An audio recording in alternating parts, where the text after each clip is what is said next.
Shalom, Bapak Ibu Saudara, kita meneruskan studi kita kristalisasi masih di kitab Yeremia. Ini sudah tema yang ke-24 dan kita sudah masuk kepada suatu cerita di mana raja terakhir yaitu Sedekia yang memerintah 11 tahun itu. Ini posisinya Raja Babel sudah mengepung Yerusalem. Dan setelah itu di tahun ke-11 Sedekia itu, raja itu, Yerusalem diruntuhkan. Jadi kita akan mengambil satu tema ya, bahwa penghakiman Tuhan atau disiplin ya, lebih tepat kalau karena ini untuk umat Tuhan ya. Disiplin atau penghakiman ini sudah diputuskan. Jadi Yeremia kita tahu dia melayani selama 47 tahun kurang lebih. Ada 5 raja di situ yang Yeremia melayani.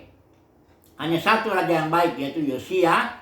Yeremia melayani kurang lebih 18-19 tahun.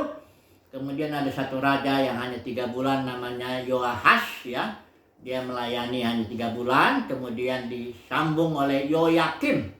Ya, Yoyakim inilah raja. Semuanya jahat ya. Yoahas ya, Yoyakim. Yoahas itu dibuang oleh Firaun Neko itu ke Mesir.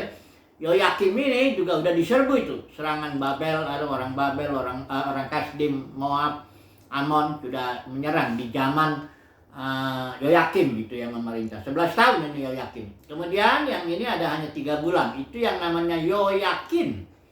Yoyakin diserang juga oleh Raja Babel dan bahkan dia dibuang ke Babel. Yoyakin ini yang pada akhirnya dikasihani dia di sana. Ya, ini sudah dibuang juga dengan para pemukanya apa semuanya di sini. Kerajaan Yehuda. Nah, yang satu lagi setelah Yoyakin, ini ada namanya Sedekia. Ya, ini Sedekia 11 tahun memerintah. Ini raja jahat juga sama ya. Nah, ini cerita adalah di penghujung tahun-tahun terakhir. Karena Raja Babel sudah mengepung Yerusalem itu di tahun ke-9 Sedekia.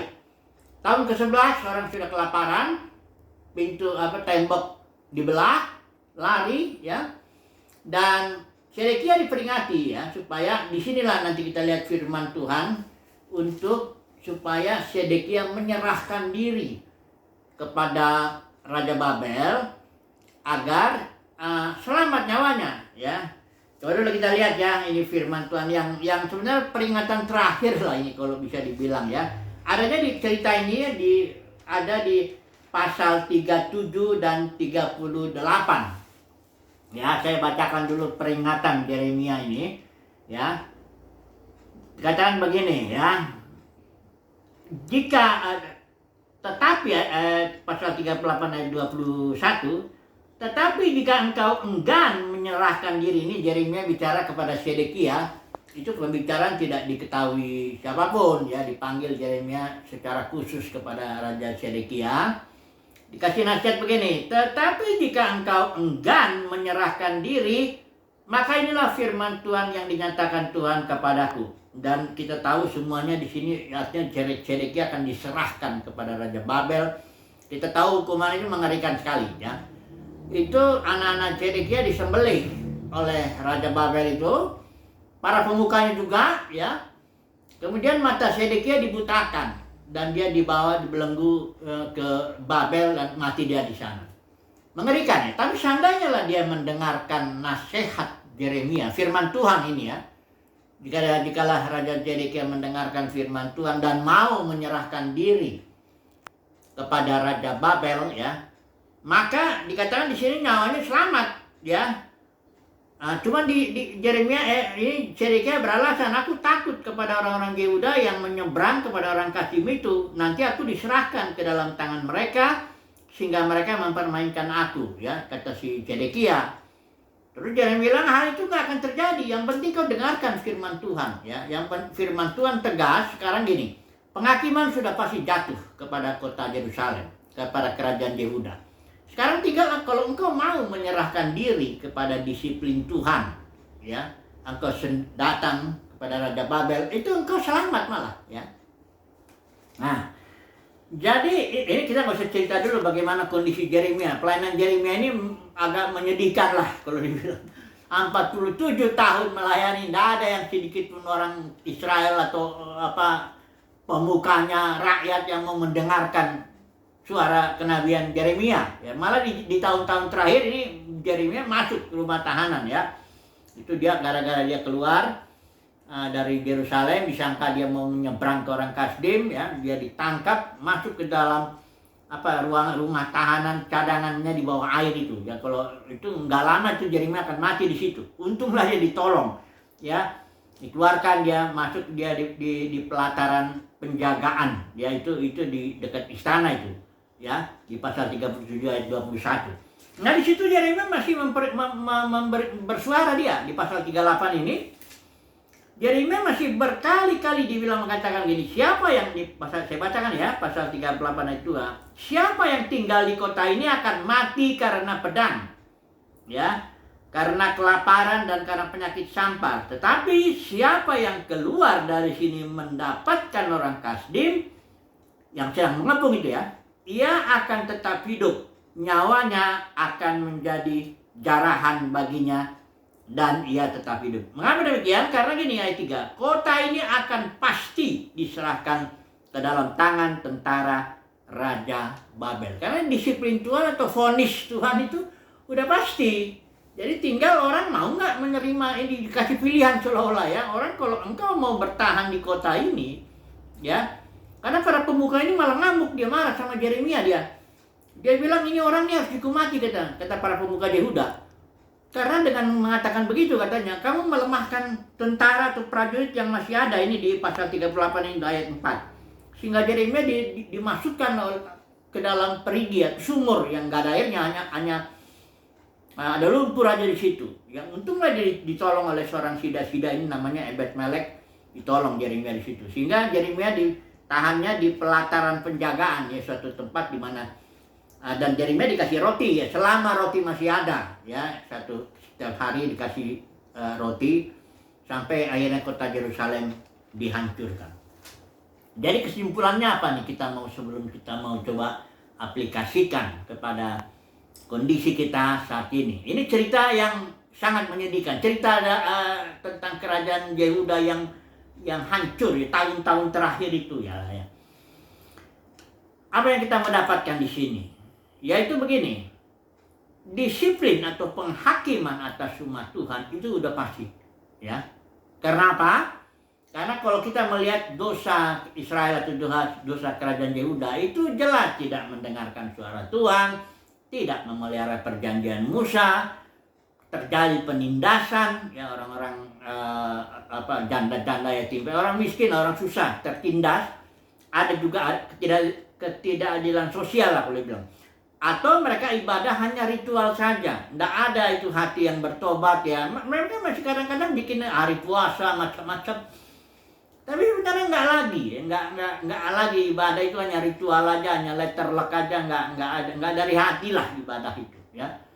Jadi dan terakhir yang paling parah itu penyembahan kepada ilah-ilah lain ya, kepada ratu sorga. Kalau kita lihat ini sampai nanti Yeremia nanti dibawa ke Mesir, nanti kita lihat ceritanya itu orang Yehuda masih tetap sisa Yehuda yang enggak dibuang ke dari grup Yeremia dari grup Sedekia kan sudah sebagian disembelih, sudah dibuang itu bait suci hancur, tembok hancur, istana raja hancur itu oleh orang Kasdim. Jadi betul-betul runtuh. Ada sisa Yehuda, nanti kita lihat yang lari ke Mesir, itu pun nggak bertobat juga. Dia tetap bilang, kami tetap akan mempersembahkan kepada Ratu Sorga ya. Karena sejak kami tidak mempersembahkan kepada Ratu Sorga, kami jadi mengalami begini dan sebagainya. Nanti kita belajar itulah. Intinya nggak mau bertobat ini kerajaan Yehuda ini, nggak mau menyerahkan diri, nggak mau dengarkan suara Tuhan, dan tidak mau menyerahkan diri kepada disiplin ya. Saya lebih senang cara disiplin, bukan penghakiman, walaupun ya sama aja. Karena dalam Yesaya 26 ayat 9 dikatakan apabila Tuhan menghakimi bumi akan belajar kebenaran. Jadi itu penghakiman itu ada sisi positifnya, yaitu mengkoreksi ya, membuat ini khususnya untuk untuk umat Tuhan lah, khususnya kelihatan di sini. Tapi juga suatu penghukuman dalam arti apa yang ditabur orang itu ada tuainya. Nah oke, kita langsung aja lah kita aplikasikan kepada kehidupan kita, katakanlah bergereja atau berkomunitas atau secara pribadi juga ya. Kita semua akan menghadap kan di sini. Ini kita baca dulu pelan-pelan ya, karena banyak orang berpikir setelah pokoknya sekali selamat tetap selamat. Ya memang ada benarnya, cuman harus ada ceritanya dulu itu ya. Karena penghakiman atas dosa kita itu sudah ditanggung oleh Yesus. Kita nggak dihakimi lagi sebagai umat Tuhan ya, yang udah percaya Yesus, sudah terikat dengan perjanjian baru. Kita nggak dihakimi lagi dosa-dosa kita dalam arti status kita sebagai anak, identitas kita sebagai anak ya.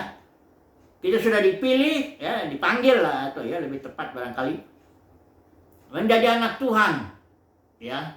Itu status itu tidak dipermasalahkan. Tapi status atau identitas itu bisa membuat orang, bisa aja orang Kristen melakukan perilaku yang tidak benar. Contohnya anak yang hilang lah ya, Lukas 15 itu. Itu anak yang hilang itu dia setelah dia pergi, hilang dua-duanya itu. Lukas 15 itu kalau saudara lihat ceritanya itu dua-duanya hilang ya, karena tidak suka bersekutu dengan Bapa di sorga, bapaknya ya. Karena yang bungsu terang-terangan yang ngomong, "Bapak, aku mau pergi dari rumah ini, aku nggak suka bersekutu dengan engkau. Aku mau bersekutu dengan pelacur semua orang-orang yang di negeri jauh. Minta bagianku." Itu terang-terangan aja itu si anak yang bungsu itu. Itulah dibikin judulnya anak yang hilang. Padahal anak sulungnya, satu lagi anaknya itu hilang juga. Kenapa? Karena ketika anak bungsunya itu datang ke rumah bapak, ya pulang, itu anak sulung marah.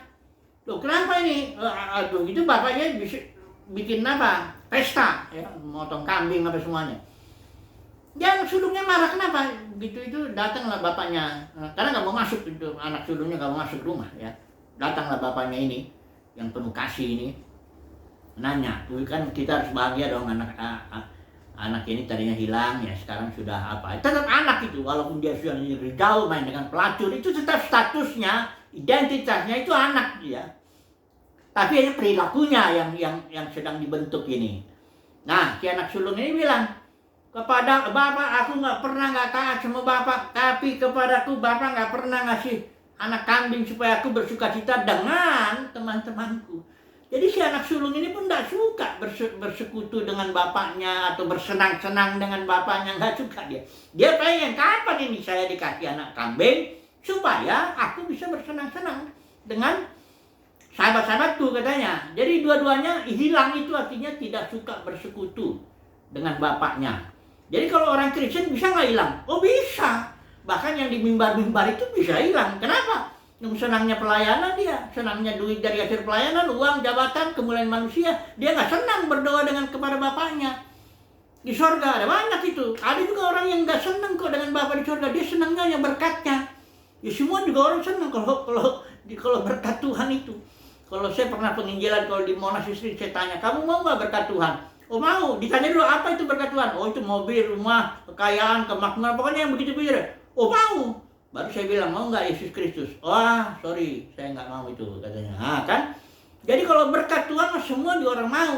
Tapi persoalannya, Alkitab bilang kalau orang nggak bersuka cita atau nggak senang ya bersekutu dengan Bapa di sorga dalam doa, dalam firman, memuji, menyembah Tuhan, bersekutulah. Kalau nggak senang itu dengan Tuhan, itu dia nggak bilang. Walaupun di mimbar, ada banyak orang yang pengkhotbah juga bisa hilang.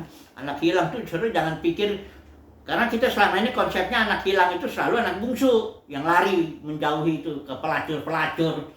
Dia itu memang hilang, tapi hilang yang terang-terangan. Tapi yang di dalam gedung denominasi juga banyak yang hilang itu, yang nggak suka bersekutu dengan Bapa, nggak suka Tuhan, sukanya ya berkatnya. Oh itu semuanya juga surga suka, tapi kalau Tuhan nggak, itu aneh juga.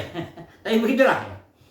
Nah, jadi di sini masalahnya penghakiman atau apa itu akan berlaku untuk mengoreksi perilaku, bukan identitas. Mari kita baca dulu sebentar ya di Korintus ya. Di 1 Korintus dulu kita baca ini ya, bahwa kita semua akan menghadap pengadilan Kristus ya. Ingat ini ya, konteksnya. Kalau baca Alkitab itu yang penting tahu dulu konteksnya ya, itu supaya jangan nanti kita salah mengerti. Perhatikan 1 Korintus ini. Ini masalahnya konteksnya dari pasal 1, 2, 3, 4 gitu ya. Sampai baru pasal 5 dia lain pembicaraan. Pasal 1 ini konteksnya ini di Jemaat Korintus ini ada perpecahan. Perpecahannya bagaimana? Sebagian bilang aku dari golongan ini, kalau saya baca pasal 1 ayat 10 ini, jangan ada perpecahan kayak Paulus ya. Terus yang maksud Paulus ayat 12 bilang, ada orang bilang gini di Korintus ini, aku dari golongan Paulus, atau aku dari golongan Apolos, aku dari golongan Kefas, aku dari golongan Kristus. Nah, Paulus bilang ini kalau kamu berkelakuan seperti ini, itu tanda kamu tuh manusia duniawi. Kalau bilang aku Pentakosta, aku karismatik, aku reform, ya, aku injili, ya, macam-macam. Itu dia kedagingan itu, ya, membuat gereja pecah. Dan memang gereja itu sudah pecah menjadi ribuan denominasi. Kalau ada kebanggaan akan denominasi, itu kedagingan. Gak peduli dia mau sekolahnya tinggi, S1, S2, S3, S-teler, S1, gak peduli. Yang jelas itu kedagingan, ya. Kalau dia punya sifat seperti itu, ya. Nanti jadi begini. Ini konteksnya. Jadi Paulus sedang membandingkan, sedang menasihati lah jemaat Korintus. Kau jangan kami ini, kata Paulus ini bilang, ya, perhatikan di sini di pasal yang ketiga ini. Kami ini hanyalah kawan sekerja Tuhan, pasal 9 gitu ya. Kamu itu ladang atau bangunan Elohim. Ya, bait ya. Dan aku ini, kata Paulus, cuma nanam, ya, pekerjaanku. Apolos disimbolkan menyiram, ya. Tapi kan yang memberikan pertumbuhan itu Tuhan. Jadi nggak penting yang nanam yang nyiram. Yang nanam dan nyiram itu nanti ada bagiannya. Nanti kita akan masing-masing, kata Paulus, menghadap pengadilan Kristus. Kalau kita tambahkan, kita baca dulu pasal Korintus ini ya. Konteksnya sama. 2 Korintus itu pasal 5 itu sedang bicara pelayanan. Jadi akan dihakimi perilaku kita, bukan identitas kita sebagai anak.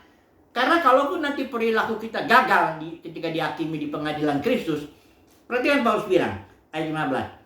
Jika pekerjaannya, jadi pelayanannya yang sedang dihakimi itu, terbakar, ia akan menderita kerugian, tetapi ia sendiri akan diselamatkan. Karena itu identitas. Kita tetap anak. Sekali anak tetap anak. Lagi mana mungkinlah anak itu berubah identitasnya karena perilaku. Enggak. Apapun perilakunya, anak tetap anak. Cuma disebutlah anak yang hilang gitu ya. Dan dia di hari penghakiman kena kerugian. Tapi dia sendiri diselamatkan. Hanya katanya seperti dari dalam api. Kalau kita lihat nanti dia nggak dapat upah kalau dibilang begini ya. Dia malah terkena suatu disiplin ya. Api itu seperti pemurnian, disiplin lah kalau api itu, hajaran, bentukan. Kalau di kitab Wahyu ada istilah lautan api, itu artinya para pemenang yang akan mendisiplin, dipakai Tuhan untuk mendidik, mendisiplin, memulihkan. Enggak kita bicarakan itu lah. Yang penting jelas yang akan dihakimi, kita semua akan menghadap pengadilan Kristus. Itu bukan identitas kita. Karena sekali kita percaya kepada Yesus, kita berubah identitas kita. Kita jadi orang kudus. Kita jadi anak Tuhan. Kita terikat dengan perjanjian baru antara Elohim dengan kita. Itu sudah fix ya. Nggak bisa digangguan. Tetapi perilaku kita dalam pelayanan khususnya ya. Karena siapa di sini dikatakan yang nggak merusak bait suci, itu bait suci kan kita. Perhatikan dulu sini ya. Dalam pelayanan ini masalahnya ini. Ayat 17 ya. Jika ada orang membinasakan bait suci, dan bait suci itu adalah orang kudus ya, orang-orang gereja ya, orang ya. Nah, Tuhan akan membinasakan dia. Bukan membinasakan dalam arti membuang ke neraka. Ini nggak bicara lagi soal neraka surga. Ini soal bicara disiplin sebagai anak Tuhan. Ya, kayak anak yang hilang itu didisiplin sebenarnya dengan Bapa di surga, dengan Bapaknya, dengan cara yang penuh kasih begitu. Sehingga dua-duanya akhirnya bertobat itu sebenarnya ya. Anak bungsu datang, anak sulungnya walaupun gak jelas dibilang, tapi anak sulung itu bisa mengerti lah ya. Nah, ini yang kadang-kadang saya melihat ya, banyak orang nggak singgung. Karena ada ungkapan itu, sekali selamat tetap selamat, itu cuma benar sebagian, hati-hati ya. Karena dalam kekristenan ini banyak yang dipanggil. Tetapi dari antara yang dipanggil itu akan dipilih lagi. untuk masuk ke dalam pelayanan di zaman berikut. Jadi tidak langsung, kan gini konsepnya juga susah ya. Kalau percaya Yesus masuk surga katanya itu sebenarnya nggak ada ayatnya yang begitu. Percaya Yesus dapat hidup kekal, itu banyak di Injil Yohanes terutama. Artinya begitu. Percaya Yesus kita mendapat hayat, yang istilah Yunaninya zoe. Betul itu. Tapi zoe-nya perlu bertumbuh. Kayak penubuhan penabur itu, Matius 13, Yesus menabur zoe, benih, firman kerajaan. Ya dalam kerajaan surga ini enggak langsung sekali selamat masuk surga itu hati-hati dengan ungkapan-ungkapan atau jargon-jargon yang begitu itu. Jadi setiap kita yang dipanggil langsung berubah identitas kita. Kita bukan lagi orang dunia lah, enggak akan lagi ada penghakiman bagi yang, karena penghakiman itu sudah ditanggung oleh Yesus di kayu salib. Itu di kayu salib itu Yesus menanggung penghakiman seluruh manusia bahkan. Karena Yesus di Injil Yohanes bilang dia anak domba Elohim yang menghapus dosa dunia. Dan dia juga di dalam 1 Yohanes bilang dosa-dosa kita sudah diampuni, bukan hanya dosa kita tapi dosa seluruh dunia. Ya, Yesus juga gelarnya juru selamat dunia. Nah, kalau hanya menyelamatkan sebagian aja di kayu salib itu namanya jangan dibilang juru selamat dunia dong ya, juru selamat orang percaya gitu. Kalau enggak, Yesus itu bukan juru selamat orang percaya. Dia juru selamat dunia. Ya karena begitu besar juga kasih Bapa kan dunia ini. Pedenya ini saya singgung dulu sedikit ini yang istilah tulip ini, tulip yang dibikin Calvin ini. Total depravity, betul itu. Ya, unconditional election, dipilih bukan enggak terkondisi oleh orang itu. Siapapun yang Tuhan mau pilih dengan kedaulatannya dia akan pilih. Nah ini L ini limited atonement, penebusan Kristus di salib itu, penghakiman itu hanya terbatas, hanya untuk orang pilihan. Enggak begitu. Ya, unlimited itu atonement. Karena seluruh manusia ya, kalau Adam itu, karena Adam satu berdosa, seluruh kita kena penghakiman, yaitu upah dosa maut ya. Nah masa kalau satu ini Kristus hanya sebagian? Wah, itu di surat Roma dijelasin itu jelas itu bahwa kalau Adam ini semuanya ini, yang ini semuanya juga. Ini kasih karunia lebih besar daripada dosa Adam. Nanti kita bicara itu lah. Bandingnya gini, status kita atau identitas kita sebagai umat Tuhan tidak lagi dipertanyakan. Ya, kenapa? Kita sudah dihakimi di dalam Kristus, kita sudah dihakimi di kayu salib. Sudah selesai, it is finished. Tetelestai ya, istilah Yunani itu artinya complete, perfect itu artinya. Artinya udah sempurna. Status saudara dan saya sebagai orang percaya Yesus tidak lagi dipermasalahkan. Identitas tidak dipermasalahkan lagi. Yang dipermasalahkan perilaku kita, khususnya dalam membangun baik suci ini. Kita ini melayani bangun gereja atau bangun denominasi. Kalau bangun denominasi ini kayak orang Korintus ini, bangga dia. Oh saya dari reform, oh saya Pentakosta, oh saya karismatik, ya, oh lu nggak penuh roh, macam-macam lah ya. Ya, itu yang akan dihakimi oleh Tuhan. Bagaimana pekerjaan kita? Ya, kalau Paulus itu saya menanam, dapat kasih karunia dia menanam. Tapi orang itu membangun terus di atasnya. Tapi kan ada yang membangun dengan emas, dengan perak apa, dengan kayu, jerami apa. Nanti kan api menguji. Jadi saudara dan saya akan diuji nih, kita melayani Tuhan ini. Sebenarnya yang diuji ya bisnis juga, kita diuji juga kalau bisnisnya kagak beres. Ngomongnya di gedung gereja tuh bagus sekali, tapi kalau dalam bisnis wah korupsi, sodok sana, sodok sini, itu juga kena juga penghakiman, sama aja. Ya. Tapi secara khusus kalau konteks daripada Korintus itu adalah pelayanan sebagai pelayan-pelayan Tuhan yang sedang membangun. Pertanyaannya sekarang penting. Saudara dan saya ini bangun gereja atau bangun denominasi? Itu penting sekali. Kalau sekarang ini dalam lagi Kristenan kan, karena denominasi sudah dianggap gereja. Nah, ini yang perlu dulu kayak saya ambil dulu sedikit gitu, yang sudah sering saya baca nih di Separasi 20. Gereja mula-mula itu pecah menjadi puluhan ribu denominasi, itu ada sejarahnya, ada ceritanya, ada pelanggaran daripada umat Tuhan, khususnya pemimpinnya. Coba lihat Kisah Rasul 20, saya baca dulu. Ini omongan Paulus kepada para penatua ya di Efesus, tapi ngomongnya di Miletus. Saudara bisa baca itu, saya baca aja ya pakai versi ELT ini. Jadi jagalah dirimu sendiri dan seluruh kawanan, ini khusus para pemimpin ya, yang atasnya Roh Kudus telah menempatkan kamu sebagai penilik, ini para penatua maksudnya, untuk menggembalakan jemaat Elohim yang telah didapatkan melalui darahnya sendiri ya. Ayat 9, sebab aku mengetahui hal ini, bahwa setelah kepergianku, Paulus bilang ini, serigala-serigala ganas akan masuk kepada kamu dengan tidak menyayangkan kawanan itu. Apa akibatnya serigala ganas masuk menyerang pemimpin ini? Ayat 30 itu akibatnya. Dari antara kamu sendiri akan muncul orang-orang yang berbicara hal-hal yang menyesatkan. Palsu lah ya. Untuk apa tujuannya? Untuk menarik para murid supaya mengikuti kalian.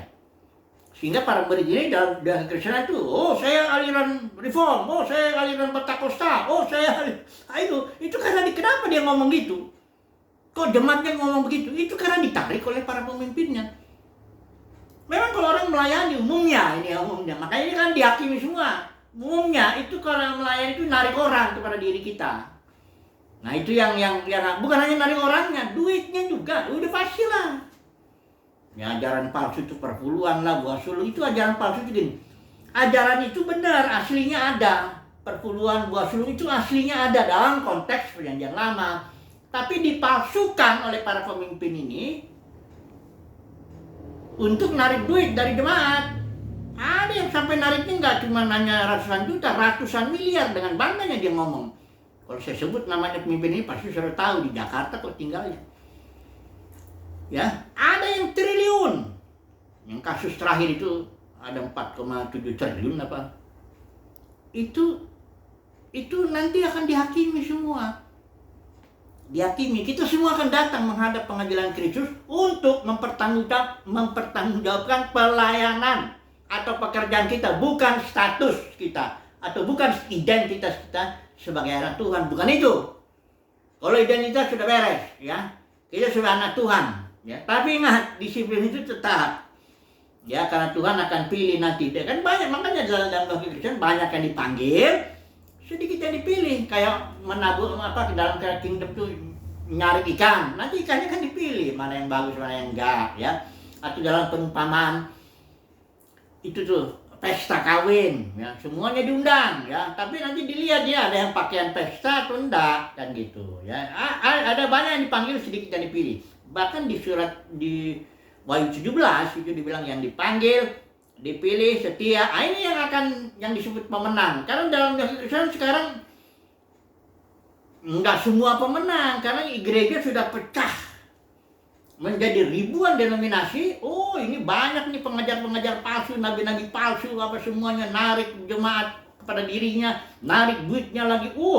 Berkelimpahan itu. Ajaran Gebel, Biliam, Nikolaus, dagang.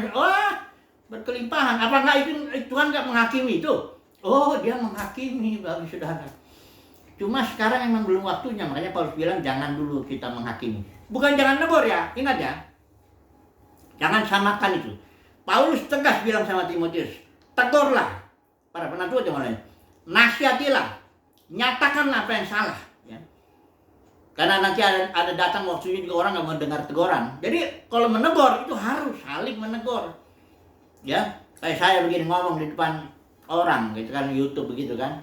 Kalau nanti saya ditegur di depan YouTube, di depan umum juga itu nggak apa-apa. Yuk, saya ngomongnya di depan umum kok mau ditegurnya ya 2-3 orang enggak. Ya.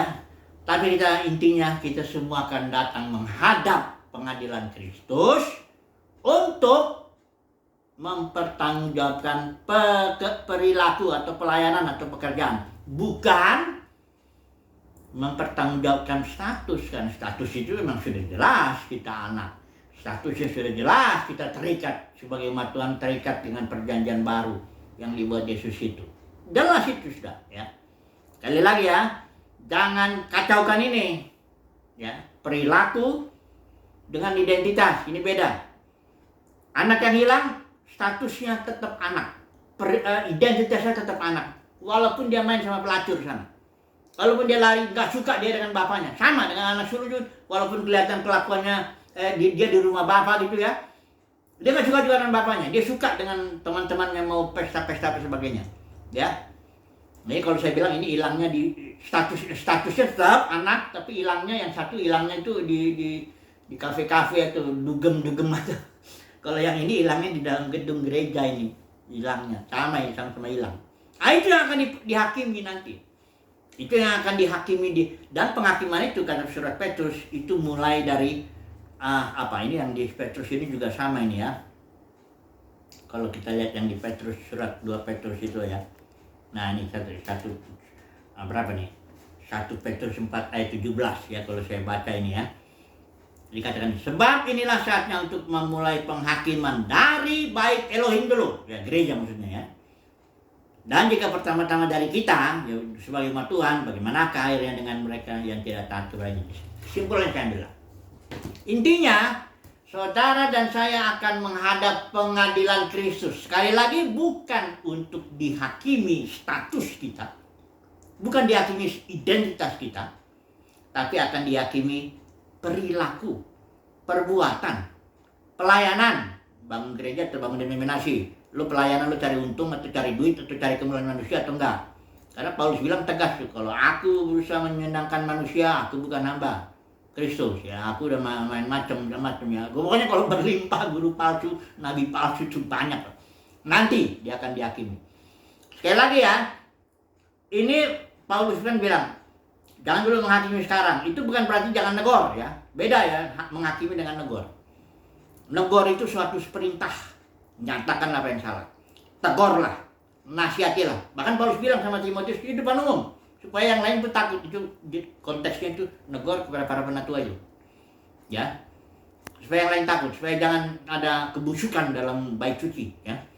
Harus ditegur itu, harus dinasihati itu ya. Tapi kalau penghakiman nanti kita masing-masing akan menghadap. Kalau Tuhan bilang ya puji Tuhan lolos dari itu, nah itu memang tapi itu kasih karunia. Saya tetap percaya dapat panggilan Tuhan itu pun kasih karunia. Dipilih Tuhan, ya hanya dipanggil. Dipilih Tuhan itu pun kasih karunia. Untuk bisa setia itu pun kasih karunia. Jadi puji Tuhan lah kalau saudara dan saya bukan hanya dipanggil, tapi kita dipilih dan mendapat kasih karunia untuk setia. Jadi inilah pelajaran yang kita dapat dari kasus Raja Zedekias. Haleluya, amin.